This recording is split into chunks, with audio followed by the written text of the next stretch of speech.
अस्सलाम वालेकुम students, this is your maths class. आज हम लोगों ने एक्सरसाइज 2.1 का क्वेश्चन नंबर 6 स्टार्ट करना है। इससे जो रिलेटेड एग्जांपल है वो आपको पेज नंबर 36 पे मिलेगी। उसको आप अच्छे तरीके से देखिएगा, रफ कॉपी पे उसकी प्रैक्टिस करिएगा। क्वेश्चन आपके पास है, express the following recurring decimals as the rational number p by q where p q are integers and q is not equals to 0। आप लोगों ने जो क्वेश्चन नंबर 2 किया था उसमें आपको फ्रैक्शंस दिए हुए थे और आपने क्या करना था, उसको डेसिमल फॉर्म में लिखना था।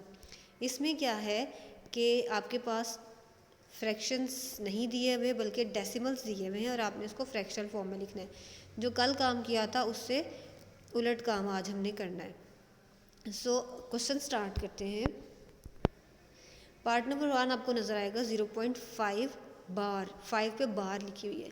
अब इस बार का मतलब ये है कि आपके पास अगर पॉइंट के बाद डेसिमल जो नंबर होता है, डेसिमल पॉइंट के बाद जो आपके पास नंबर है डेसिमल पार्ट, उस पर अगर बार लिखी हुई आएगी तो इसका मतलब ये है कि वो वैल्यू रिपीट हो रही है, वो रिकरिंग नंबर है, रिपीटिंग नंबर है। ठीक है।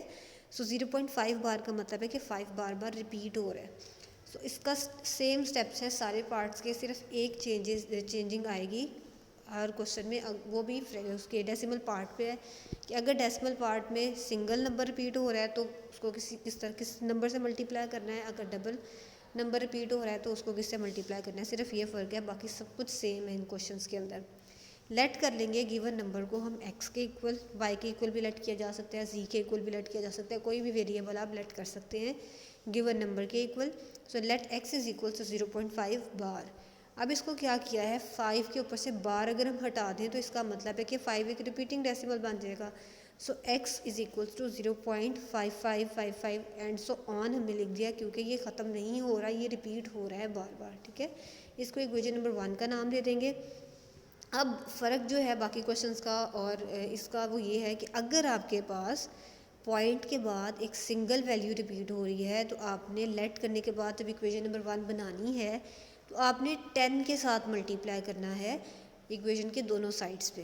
अगर एक सिंगल वैल्यू पॉइंट के बाद रिपीट हो रही है, जैसे 0.5 सिंगल वैल्यू है ना 5, तो आपने 10 के साथ मल्टीप्लाई करना है दोनों साइड्स पे।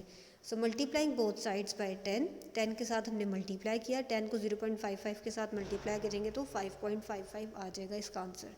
Equation number 1 and equation number 2 आपके पास आ गई। ठीक है। By subtracting equation 1 from equation 2, अब हमने क्या करना है, जो आपके पास x वाली इक्वेशन है उसको माइनस करना है सेकंड वाली 10x वाली इक्वेशन में से। ठीक है। अब बेटे माइनस करते हुए आपने ध्यान ये रखना है कि आपके पास आंसर जो है वो जैसे 9x इज इक्वल्स टू 5 आया हुआ है। अब ये 5 कैसे आएगा, कुछ मिस्टेक ही होती है हम लोगों से। जैसे मैंने 5.55 पॉइंट के बाद आपने डिजिट्स दोनों में सेम रखने हैं। ठीक है। अगर आप सेम नहीं रखेंगे तो आपके पास 5 पॉइंट समथिंग आंसर आएगा। लाइक आप 5.5535 यहाँ पे लिख देते हो और नेक्स्ट वाले में -0.4 टाइम्स आप 5 लिख देते हो। ठीक है। तो आपके पास आंसर 5.5 आएगा। आपने क्या करना है, अगर आप 3 टाइम्स भी लिख रहे हो, 4 टाइम्स भी लिख रहे हो, लेकिन आपको ये पता होना चाहिए कि इन दोनों को अगर मैं माइनस करती हूँ तो मेरे पास आंसर अब पॉइंट में नहीं आएगा। ठीक है, होल नंबर आएगा। So 10x minus x is equals to 5 point, जो वैल्यूज़ आपके पास इक्वेशन 2 की थी वो। अब इक्वेशंस को माइनस किस तरह से करते हैं ये आपको पता है, लेफ्ट हैंड साइड में से लेफ्ट हैंड साइड माइनस करते हैं, राइट हैंड साइड में से राइट हैंड साइड माइनस करते हैं। इनको माइनस किया तो हमारे पास 9x इज इक्वल्स टू 5 आ गया।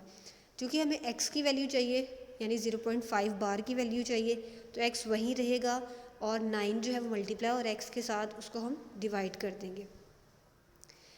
उसके बाद क्या करेंगे, x की वैल्यू पुट कर देंगे। x की वैल्यू हमने किसके इक्वल ऐड की थी, 0.5 बार के इक्वल। सो हमारे पास इसका जो डेसिमल वाला था वो फ्रैक्शन में आंसर आ गया रैशनल नंबर में। ठीक है।